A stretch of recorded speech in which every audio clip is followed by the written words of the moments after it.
So this is today. Today is yesterday. And tomorrow is also today. You traveled through time to the present. Yes. Yeah, I don't think you get how time travel works. It's like we're stuck. You know, like a needle on a scratch record. I wake up every day right here, right in Punxsutawney, and it's always February 2nd. It's one of those infinite time loop situations you might have heard about. It's a thing where the same day keeps happening. Time.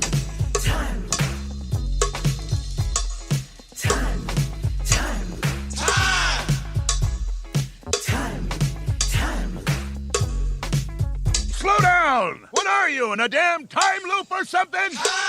Well, it's Groundhog Day again, and that must mean that I'm Professor Robert E.G. Black, and I'm here with Niall McGowan from Bat Minute, here to discuss Groundhog Day again. Still, always welcome. Yeah. Strike up the music. The band has begun. So, that's like that song. It's like, I think that of anything drove Phil Connors insane beyond the time loop. The Pennsylvania just be that polka every day. That's that's why he mastered the piano. It's like I have to hear other music beyond polka. I just have to get away from it as much as I can. But yeah, thanks for having me, Robert. Although this one I'm a bit intimidated by, because I know like this is like talking to a guy who just knows everything about Groundhog Day. Any note I bring is just like he's been there. Like he knows what this is. I still notice new things doing my notes, so it's actually crazy how many new things can be found in a movie if you watch it enough. There really shouldn't be. There should be a limit.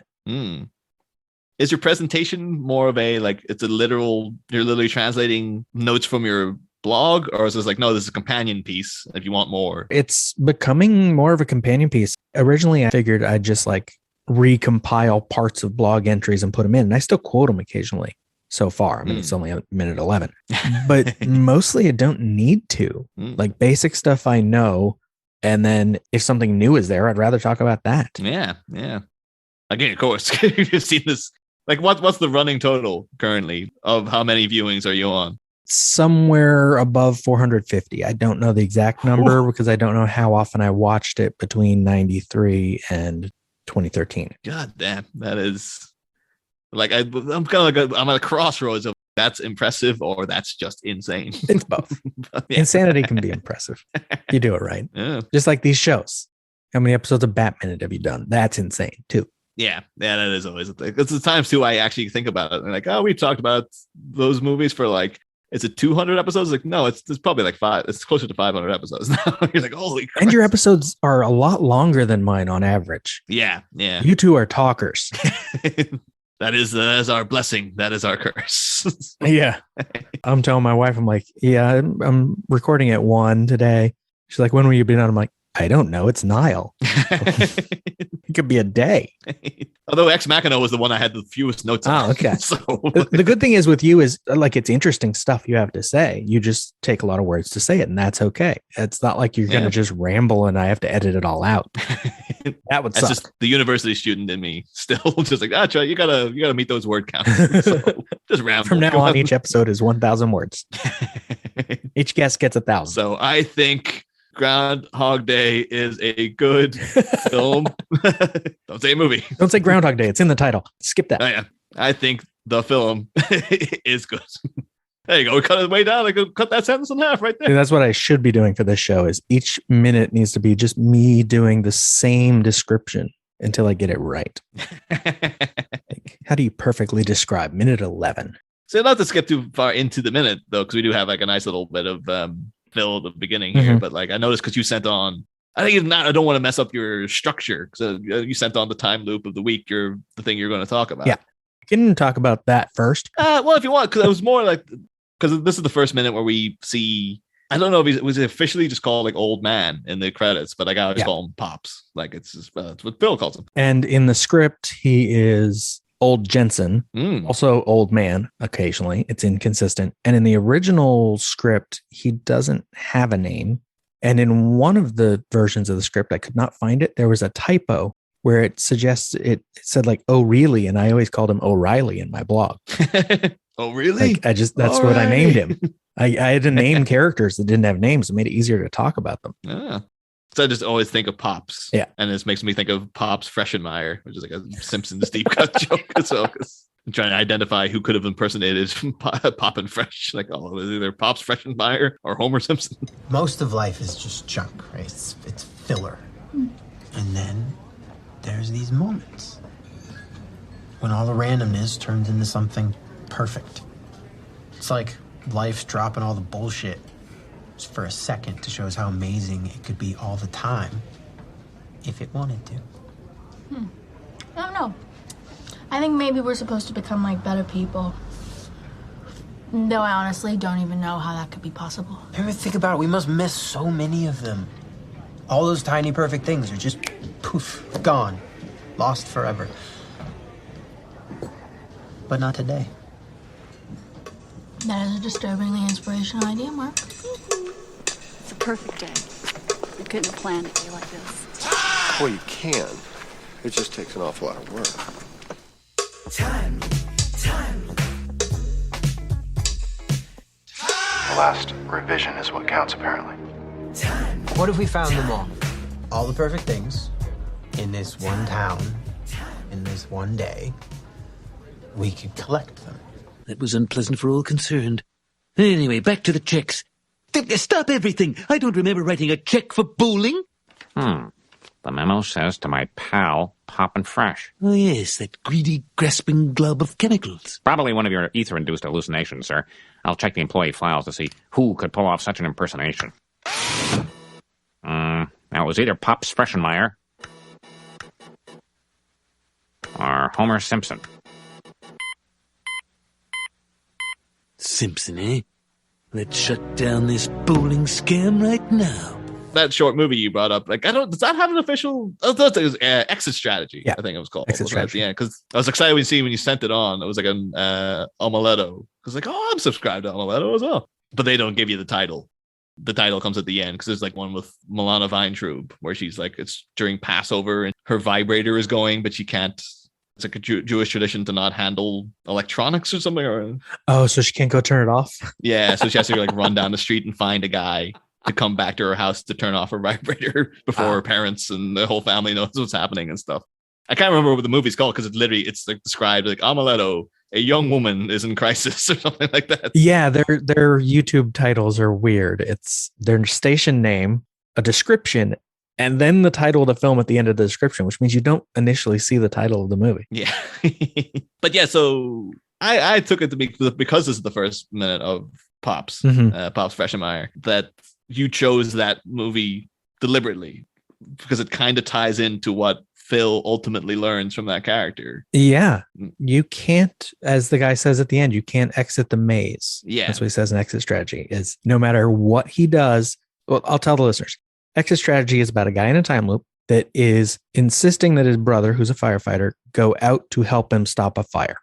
That's it. Yeah. But he knows everything that's going to happen. He knows what route they have to take. He knows how to get the guy who's blocking the road to get out of the way. And all it ends up being, he's essentially trying to keep his brother from dying, fighting a fire. And every time he does it, eventually he ends up dying anyway. Yeah. We see one iteration of this loop, basically, for most of the film. And then I think it kind of ends on the note of like, just try to appreciate people while they're there. Yeah. At the end, he's just like, you want to hang out and have breakfast. Yeah. And they're just going to sit there and talk because he realizes he can't save him. Yeah. And of course, one of the lessons that's kind of begins to Phil's humbling, I guess, because he goes through a period of like, I'm immortal, I'm a god, basically. Yeah. And then his constant attempts to like, I have to prevent death, of this guy. Yeah, not today. Until it's like, and to find out, no, it's always going to happen. You can't do that.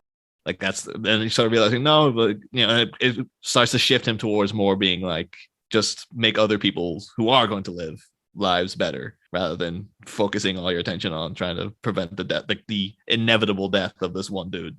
One of the deleted scenes from this that I put on YouTube is what he does about the old man on the last day. Is he leaves a poem there for the paramedics to find. And so he knows the old man's going to die no matter what I do. Yeah. But he can add something to the experience of the people who find the body. And it's a nice little scene, but I think it would have put a downer at the wrong moment in the movie, because then we realize that while he's at this party, the old man's out there dying. Yeah. And that's not good. Yeah. It's like, could you not at least like pop out just to be with him while he goes or something? It's like, no. Now, listeners, I hope you remember every time you watch this movie that that's what's happening, though. When he's at the party, the old man is dying in an alley alone. Yeah, it's rough. But yeah, that's one of those things, though, about life is like, you can't stop these things, though. Every party you've ever went to, there's probably been someone out there dying alone in an alley. Exactly. Yeah. You can't stop everyone from dying. Yeah. You can't stop anyone from dying, really. No. Maybe temporarily. I do love that the actor's name of the old man is Les Podwell. Because it's like, things don't bode well for him. Well, bode well for Podwell. Never looked him up before, but it's like, oh, he's in Meet the Applegates. I was like, oh my God, that's a movie. Like, I don't know if you've ever had to talk about Meet the Applegates on the blog. Hasn't come up. Because that's, if people don't know, it's a movie starring Ed Begley Jr., directed by Michael Lehman, who made of course, the classic Heathers, and has sort of struggled to meet that bar ever since. Like, always makes interesting movies, but they've always been like, that ain't Heathers, man. Much like we had to talk about Dan Waters for a whole season of Batman Returns. The guy who wrote Heathers, and his career since then has been like, yeah, you're never reaching that bar again. Even like Batman Returns, his original draft is awful. The bare bones of the story he provided, which is great, but like the actual dialogue and stuff is terrible. It had to be Wesley Schrick came in and revised it, and it's like, thank God he did that, because it would have been unbearable had it been the Dan Waters draft as written. People don't know Meet the Applegates. It's about giant bugs from the rainforest who dressed up as a human family, a la Third Rock from the Sun, and just go undercover as like a kind of ideal nuclear family in suburbia, so that Ed Begley Jr., as the patriarch of the family, can get a job in like a nuclear testing site or like a nuclear power plant and blow up the plant so it will eradicate humanity and the bugs will be left alone.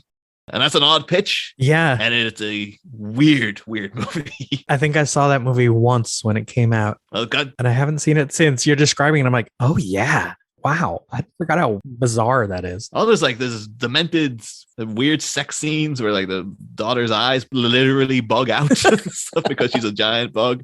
I got good news for you, Robert. It's all on YouTube in one chunk for free. So if anyone's out there is dying to watch Meet the Applegates, be warned, it's gross. Like it's a gross movie because it's about giant bugs.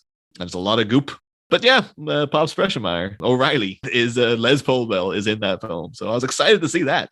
Now, before we get to minute 11, we should finish up with Time Loop of the Week, because I realized the thing you offered actually has a similar message. Oh yeah, that actually is true. Yeah, weirdly enough, there's it's almost beyond Groundhog Day. People talk about time loops. Yeah. The one I instantly think of is from Nightmare on Elm Street 4, The Dream Master. Yeah.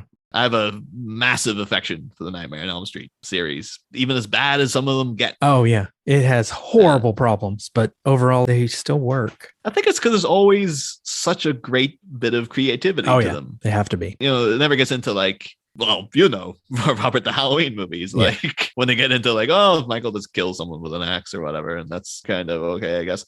You know, that's, I guess, the 6, and you're just like, what is happening anymore?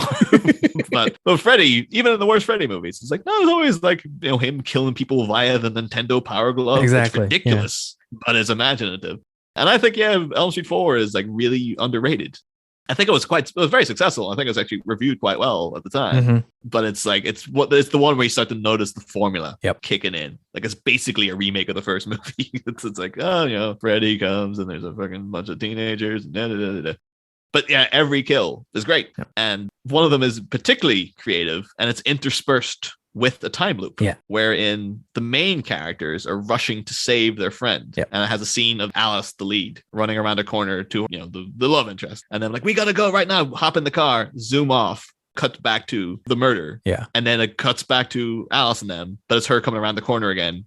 And the same scene playing exactly over and over. And the first time you watch it, particularly in the age of like DVDs and stuff, you're like, did this skip? Right, because it's like, exactly the same. Yeah. I think it's even the same shot the first time. Yeah.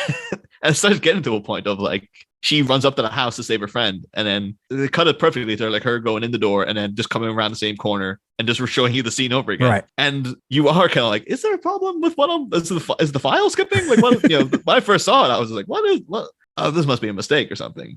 But it's a perfect gotcha time loop. Yeah. Where it's like, no, they are now in a time loop wherein Freddy's like trapped them there. Yep. Which is the thing, like he never does again. But it's like, if you have the power to do that, to trap your victims and to make them forget that they're in the time loop. There's something similar in Final Nightmare where the town is empty and they just can't really go anywhere. But yeah, it's not as distinct that this is, he just stuck them in this moment repeating. Yeah. Yeah. So that they can't do anything. It's kind of like anytime he's close to defeat, you think like, oh, I can put people in a time loop. I can just have them, not so much even that they were just stuck in the same loop of time, it's that their memories. Mhm. It takes them a while to realize like we've done this before. Yeah. Whereas like that means that Freddy Krueger not only can come in and can kill you, apparently he can actually manipulate your mind to the point of like you don't know what's going on and stuff. Right. He can make you forget that he ever even met him. I don't, like, it's like now it's really getting into like the how powerful is this dude when he's in Dreamland.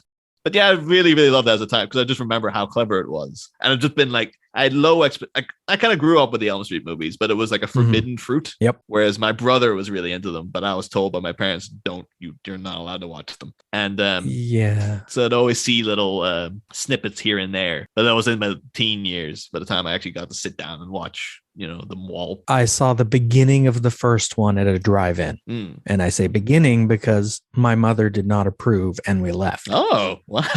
As we drive out of the drive-in, I'm leaning out the back window watching the movie still in silence. Because I'm like, no, I'm into this. And I'm a little kid. I shouldn't be watching this. Yeah. But I was into it. As soon as it was on TV, I watched that thing. Yeah. Yeah. Oh, the great movies. I just something about like it's one of those things of I don't know if it wasn't the circumstances I grew up under. Would I like them as much? Because it's still just there's almost a weird comfort to watch them. There's like I just know those aesthetics so much, and I just know that that's what the Halloween movies are for me. Yeah, yeah. It's like I was watching them before I could remember having watched them. Yeah, I saw part of the second one filmed when I was 5, and I knew what was happening.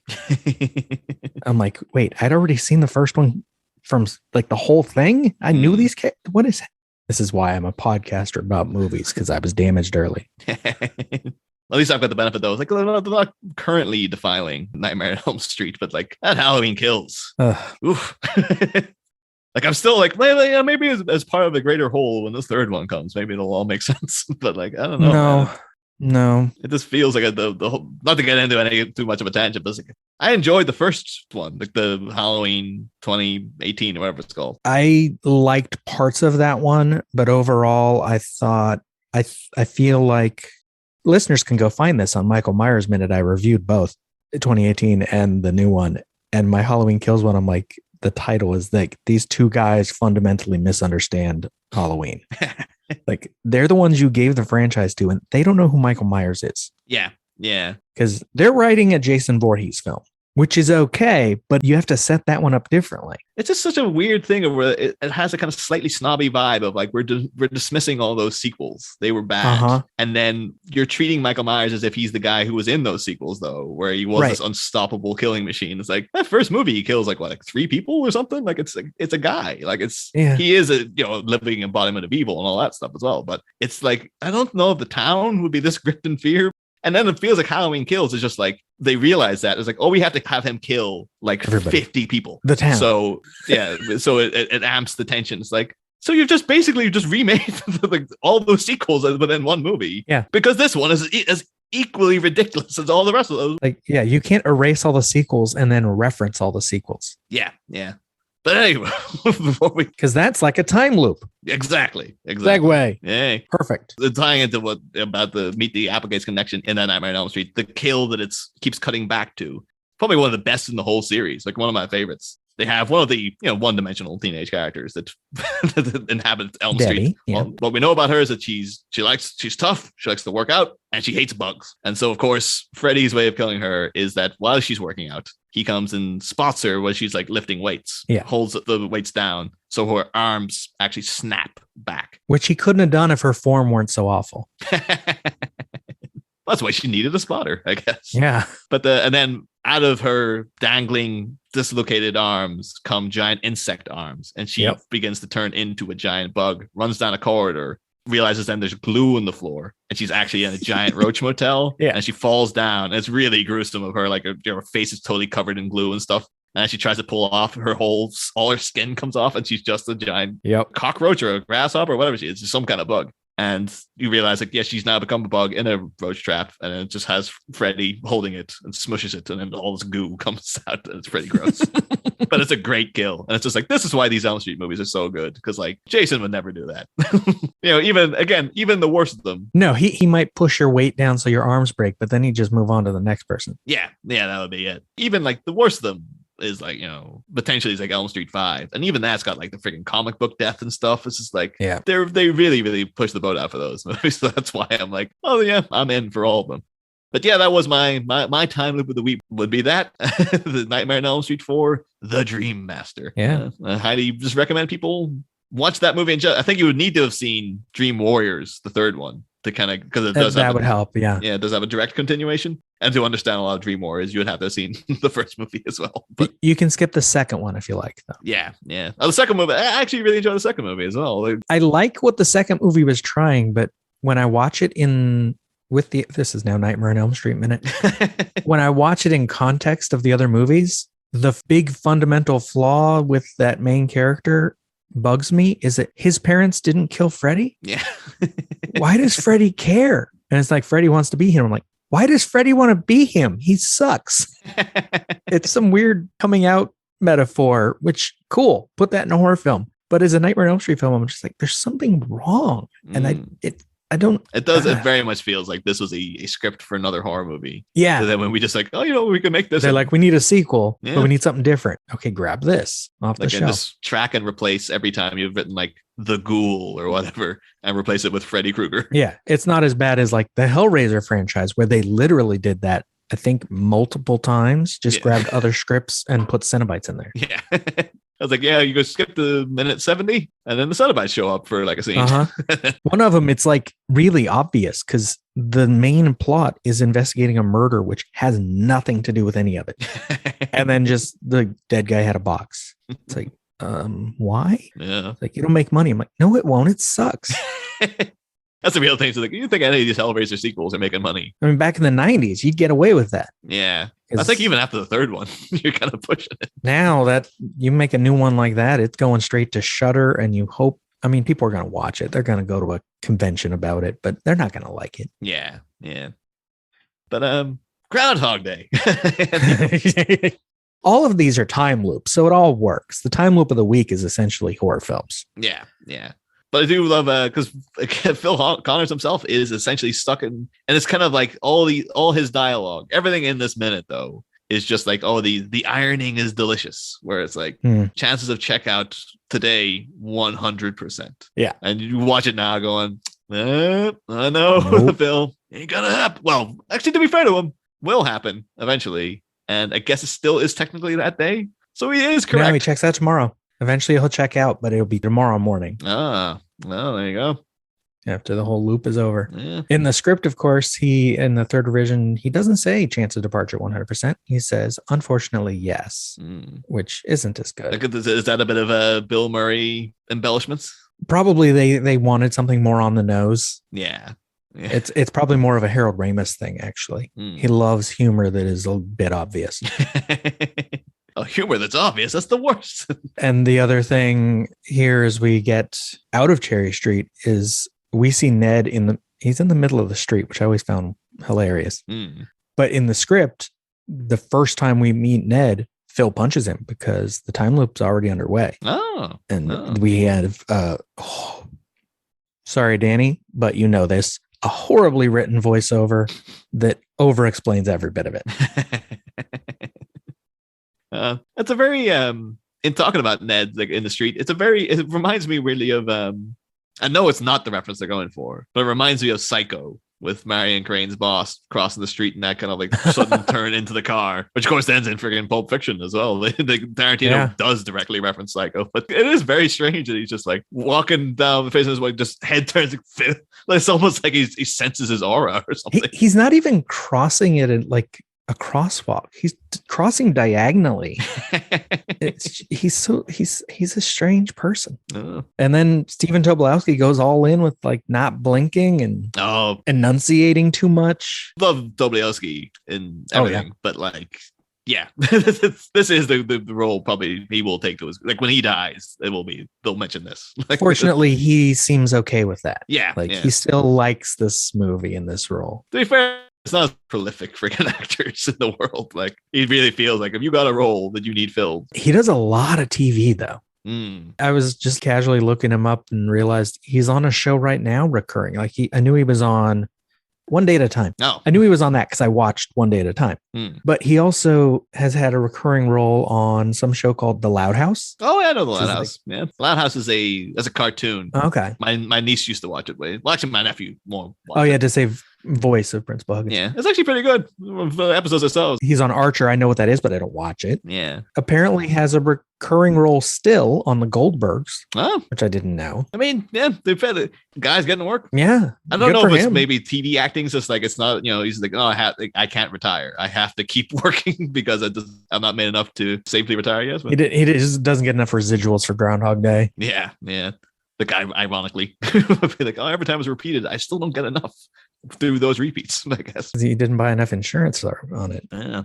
Although I'm always like, you'll definitely have talked about it. One thing, I'm a giant Talking Heads fan. And also over here in the UK, obviously Radiohead, one of the biggest bands of the last 30 years. I always wonder if tobolowsky, does he sit and look at the Radiohead, headlining Glastonbury and stuff and worldwide massive success. And it's just like, that's me. That comes from me.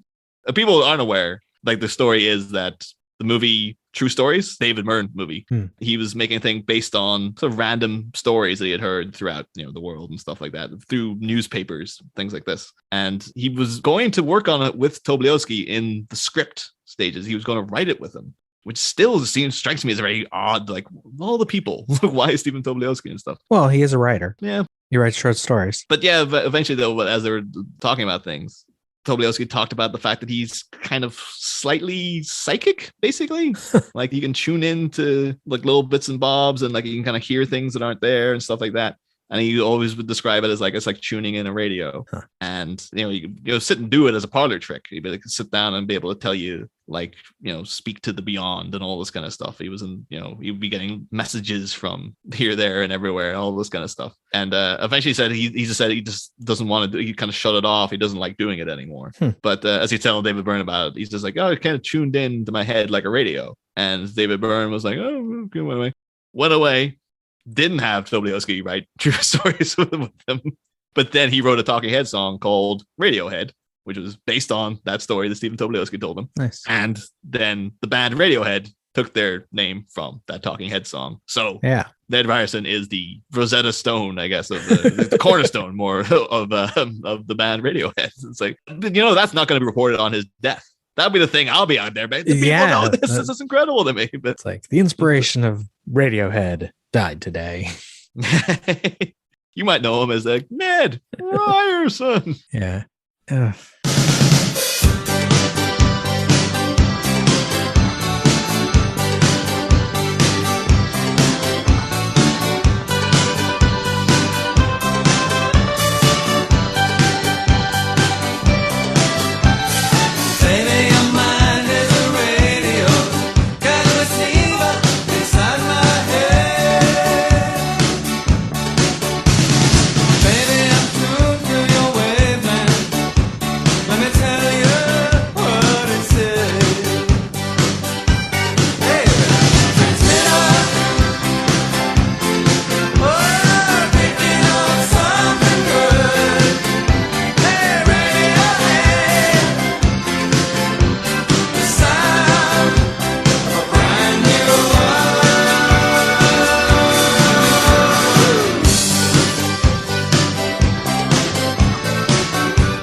a brand new world.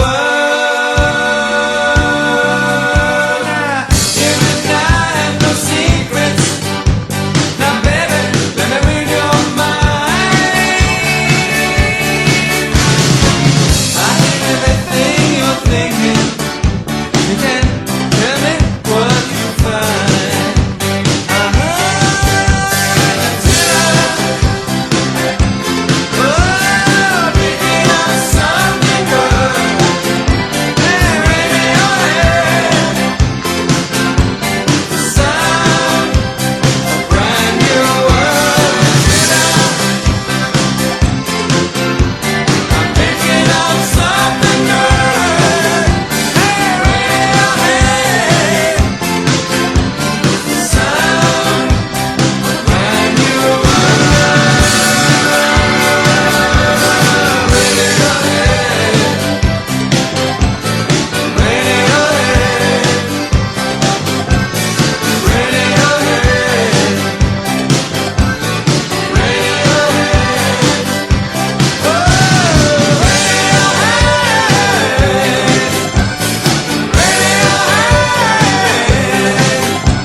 I love the way he talks and the way he plays this too, because he has so much energy. You know, Phil. Hey, Phil Connors. Phil Connors. I thought that was you. It gets to a level of like, it seems everything with Ned is almost like sociopathic. Yeah. Like it's too much. It's even like later on, he's getting pushed away and he's just like, instead of taking the hint, he comes back. Like, what is the matter with you? He's like a cat. You push it away and it just wants more attention. Like, it doesn't care what attention it gets, as long as it gets some. Yeah. I think you almost need to be in order to sell things like insurance salesman and door-to-door stuff. I could never do it. Especially in a little town, because probably everyone has already seen him. Yeah. I think you almost need to have something a bit wrong with you in order to like function with that as your job. Because it's like any sane person would just be like, I'm not doing this. I know what a pain I am to everyone, and I know that they don't want this, but I have to keep pursuing them like a dog with a bone. It's a new Batman villain, the insurance salesman. The Batman opened one of the gargoyles above Gotham, just like, Bruce Wayne. Well, don't tell me you don't remember me, because I sure as heck fire remember you. Yeah. But everything Bill Murray's doing too is just terrific. Like, it's just all the facial expressions, everything, trying to take it all in. He's like, yeah, thanks for watching, because he doesn't recognize this guy. But then when Ned takes his hat off, it's like Bill Murray looks at his head like that's going to answer who this guy is. Like, he's trying to show him something. He's like, I don't know what's up there. It's also too is like Ned doing that, like showing that he's a man who's very clearly now, he's like in the deep stages of male pattern baldness. He's clearly like 40 odd here. Yeah. And it's like he knew him in school, like taking off, showing him the bald. Right. Head. Was he like, bald in high school? I mean, it's possible. Yeah. He's like going around, the guy with the comb over in high school. Like, Phil might have remembered that, to be fair. Like, I'll be stick him out, and then any of the other crap he comes out with later. But like, it's freaking. Like, oh, it's the bald kid. Yeah. But I also just really love the reaction though of him, like when he starts and Phil's just like, not a chance. It's like, I'm not even going to humor being polite to you. I'm just telling you, I am not going to remember who you are. Yeah, he's not even going to try to remember. Just not a chance. No, I'm not even going to think about it anymore. I got places to be. Oh, but it's just two of them just on fire in this scene. Because the reason this scene sticks out so much is because the two of them are doing such great work. Yes, with it. And then they basically filmed the multiple iterations of this interaction all at once. Was that like, well, how many days of shooting with this? Was it just literally like we had all this done in one day, or was it? I believe they would have filmed this. Well, no, they would film each interaction on a certain day. Okay. But the multiple versions of the scene. But then they'd come a different day and do it again because they had to match weather later. Yeah. But they would film each of those versions. Like, are we going to go with the clearer morning? Then we need clear versions. And then they'd have a cloudy version and I don't know how many times they actually did this, but they did each version each time so that they had options. It's an odd way to shoot. Yeah. As well. That's what we get this in these movies. It would become so convoluted of like, which I think there was one of the complaints in like, not to spoil into the the next episode, Yeah. but with Eternal Sunshine, I think they had complaints of like, what order are we doing things in now? It's like they had to get the hair color actors right, themselves are- the costumes. Yeah. And then in that movie, they're filming with 2 cameras at a time, almost every scene. Yeah. And so it was, at this point, it would be like, okay, so which one am I doing? Yeah. Like, which one of the loops am I in? and Like, then and Bill Murray's method was basically, am I good Phil or bad Phil? yeah. So he knew what mood to be in. To be fair to the tobolowsky, I guess he's just like, oh, I'm the same every time. Yeah. I don't have to change. He's I too gotta much. think about what I'm doing. Yeah. Ned Ryerson. Needle Nose Ned the Head. Come on, buddy. Case Western High. Now I would interrupt here because Case Western High doesn't quite exist. Case Western Reserve University in Cleveland did run a sort of high school program in the 60s, but it doesn't. I actually, even looking again now, I wrote about it in my blog, Day 302. But even looking again now, I couldn't confirm whether that program even exists anymore. But I did take this in the blog to mean that Ned and Phil were from Cleveland, which I believe Danny Rubin's script mentions Cleveland again when Phil goes to visit his mother. I guess though, Ned the Head. Yeah. Maybe he was bald back then. Oh yeah. Because maybe that's why he was called Ned the Head. He was already bald, so they call him Ned It the could have Head. been like, yeah, he was like, yeah, it was premature. To be fair, I think I started thinning like hair when I was like 16.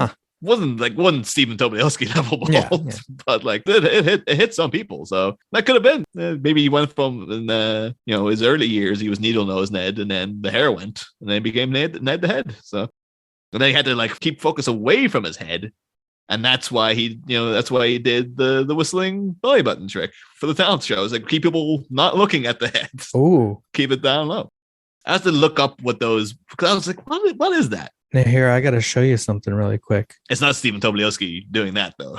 No, it's Stephen Tobolowsky, how he looked in high school, basically. No, he is not bald at all. Oh. Actually, maybe he has that hair because he's covering his bald head. Yeah. It could be. It's like almost like a wispy. I don't know if I trust it. I don't know. Although that's not Ned. That's Stephen Tobolowsky. Ned could have been already bald. Yeah. But apparently other people have claimed to. I had never. This talent show trick. What is this exactly? Whistling I belly thought button? it was going to be and I thought it was going to be much more impressive. Than Oh it no, actually is. it's I basically looked up just making your belly move in time to music. Yeah, I thought it was going to be like maybe it's a thing unique to him, and that actually would be impressive. That if somehow he was emitting sound from it, and it sounded he like makes a it whistle. That would be good. But then finally, I was like, no, it's like a bog standard trick that like loads of people do. And it's not a trick. It's not impressive. And it's just stupid. It's like that actually tracks much more for Ned. And of course, then it still doesn't jog Phil's memory. So his other ones he brings up, got the shingles real bad senior year, almost didn't graduate. That's the line that he over enunciates. And I'm like, what is he doing? I mean, like I know that my dad had shingles in the last couple of years, and I know they're no joke. Yeah. Although to be fair to him, he was in his 70s at the time. So I started then having to look into like, because the shingles is chicken pox, basically. It's like at what point does it go from being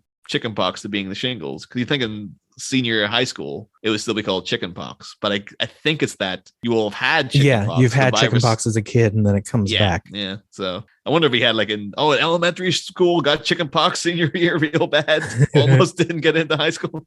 But and then hits him every time. It's like he had his shingles again at the end of college, I guess. And he's of course punctuating this with Bing and Bing again. Everything. He is such an annoying I swear you'd remember this guy if he was at your high school. Yeah. Although to be fair, I didn't go to a full size actual high school with like hundreds of students in each grade. So maybe you'd get lost, but I don't know. If he was that annoying, like I think you would be like, yeah, I would. You would almost remember trying to avoid him. Yeah. It's like, wait, Needle Nose Ned the Head. Oh yeah, we always ran when you came near us. Again, like, those names don't beat you up sound under the bleachers once. like affectionate. Needle Nose Ned. That sounds like the people used to call them that as an insult. Yeah, but he's now adopted it. It's like, no, it was great. I loved it. It's like, did you? It means they knew he existed. So it's good. True. Maybe that's what warped him. Like that's just like, hey, he just snapped. And new thing I noticed doing my notes was minor continuity error. We get the angle on Phil and Ned raises his hands to touch him. And when we cut back the Stephen Tobolowsky angle, he's just raising his hands to touch him. That's minor, but I hadn't noticed it before. Have you read anything into the prominence of the frames menswear in the back? Because like the only thing I could... No, it's just what was there. I kind of thought it might have been a thing of like, a frame contains a trapped image of, a trapped picture of a person. So Phil is trapped in with a frame within a frame. Maybe that was what they were going for or something. I mentioned Julia Benesh's doctoral dissertation last episode of the week before. I don't remember. And she thought that this conversation takes place in front of the copy place was important. Oh, actually, yeah, that actually makes way more sense. That's fine. Except I'm pretty sure the copy place existed. Frames existed. Like all of these places basically kept their names. That's why there's a Woodstock Jewelers in the background. Yeah, it's in Woodstock. I was trying to think now, like, it might have been more that you think, you want to get the copy shop more in shot, make it more prominent, but then it might have been just the angled filmings. Like you can't really do that. I think you see it better in a later iteration, like day 2 or 3.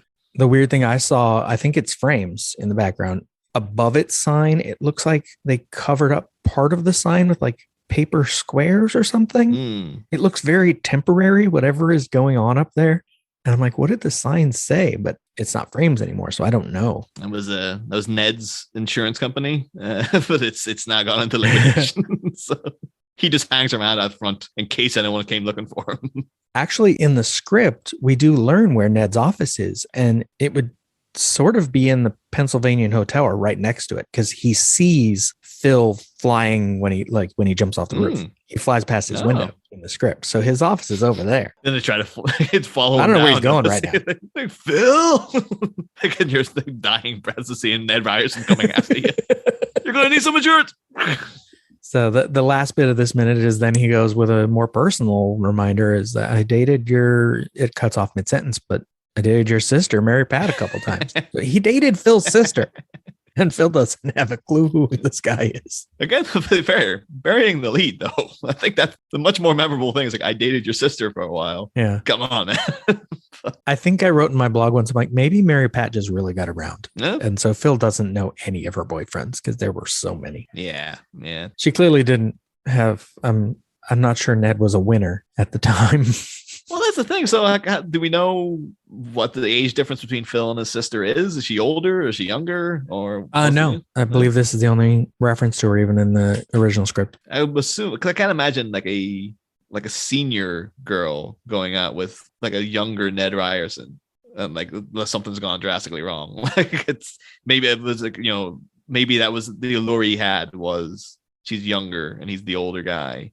And that's why Phil told him not to or something. He was being the protective. Yeah, until you told me not to anymore, which does fit. Yeah. But maybe Phil just said that to every guy. And so he doesn't remember them individually. They're all just that guy he told not to date Mary Pat. To be fair, maybe Ned was wearing a hat when he told him. Yeah. And he just didn't recognize him.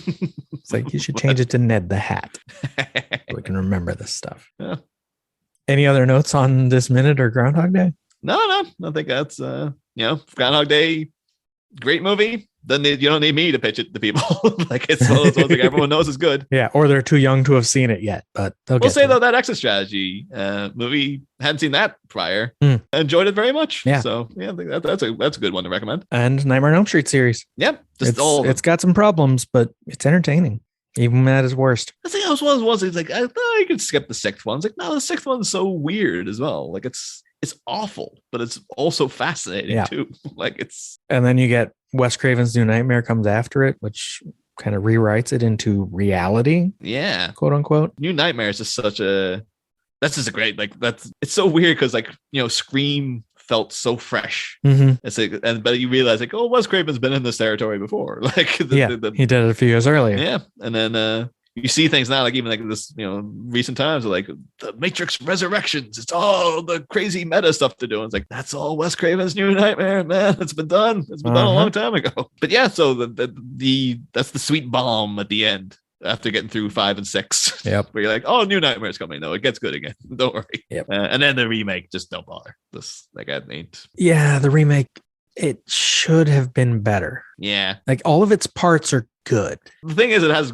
great casting. Yeah. And Jackie Earle Haley as Freddy is like, that's great. That's a great choice. And then just like, man, wait, and you fall like, if it wasn't such a dud that it just didn't have any kind of follow-ups, like he could have been everything. You could have brought him back and done good stuff with him, but never to be. Although we had like an Ozymandias Watchmen reference at the end of the last minute, bringing it back with Jackie Earle Haley, Rorschach in the end of this one. Exactly. Yeah. It's Watchmen Minute this week. Yeah, I was on Watchmen Minute. Yeah, I was on Watchmen Minute. Talking about sex.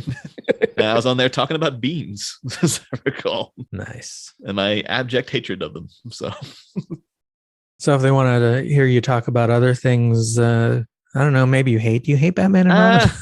Batman and Robin's like, it's where can listeners hear you talk about I have an affection for Batman and Robin, but it's notable. Like this one's a lot harder to get through, to be honest. Like it's the first three have such a genuine love for, and Batman and Robin is like, there's a lot of fun in there. We had a lot of fun recording, to be fair. I think the show, the quality, I hope the quality of the show has not gone down in the way that went down in the qualities of the film. Yeah. But I think this one it's been a much more of a in terms of talking about what's happening on screen, because it's like, oh, now what's happening? What do we have to talk about today? I think we are covering Mask of the Phantasm next, which is my favorite.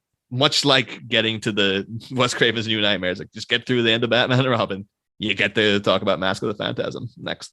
Although that's gonna be weird because that's switching over into animation. I was like, we never talked about animation minute by minute before. I was like, can we do that? I don't know. It's gonna be like a whole new thing for us. People have, but it's a different kind of coverage. Because are you talking about actors? I guess we're talking about everything, but it's you talk about the voice work here and then, but I guess it's different. That's the thing that that was always the way of thinking though. Before we got into doing minute by minute podcasting, was like, could we talk about every minute of this? And then you'd find out like, oh yes, you can. Yeah. And so maybe I don't want to jinx myself, but like maybe can we talk about every minute of Mask of the Phantasm? And then find like, oh no, it's very, very easy. You can definitely talk about that movie minute by minute. This will be coming some point down the line, and you can find it on all good podcatchers. Yeah. And we're on all the social medias, as far as I'm aware, anyway. Yep. Just type in Bat Minute, you'll find us. And if you want to hear me review Halloween Kills, Michael Myers Minute, my first show. Now I'm 13 shows later, 12 shows later? I forget. I don't follow one franchise, so I jump around. But thank you for listening to this one. The Groundhog Day Project Minute by Minute is just one part of an existential trilogy of podcasts. Tune in every Tuesday for Minutia Ex Machina, every Wednesday for more Groundhog Day, and every Thursday for Eternal Sunshine of the Spotless Minute. You can follow this show on Twitter at Groundhog Day MXM and Instagram and Facebook at Groundhog Day Project. This has been a production of Lemming Drops Studio. You can find links to more at lemmingdrops.com or join the Facebook group Lemming Drops Studio Tour. You can support all my shows at patreon.com/lemmingdrops. Until next time.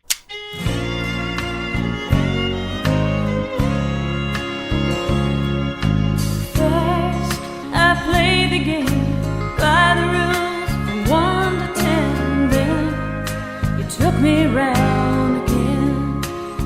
I think I have traveled through time. What is wrong in the end which never comes? Or which comes again and again, laughing, like waves. Since the Big Bang set everything in motion, everything that happens in this universe has to be the way it is. Man, are you hungry? I haven't eaten since later this afternoon. Particles unfolding the way they're destined to. How do you sleep at night? You've never seen Groundhog Day? Yeah, you know Groundhog Day is not a documentary.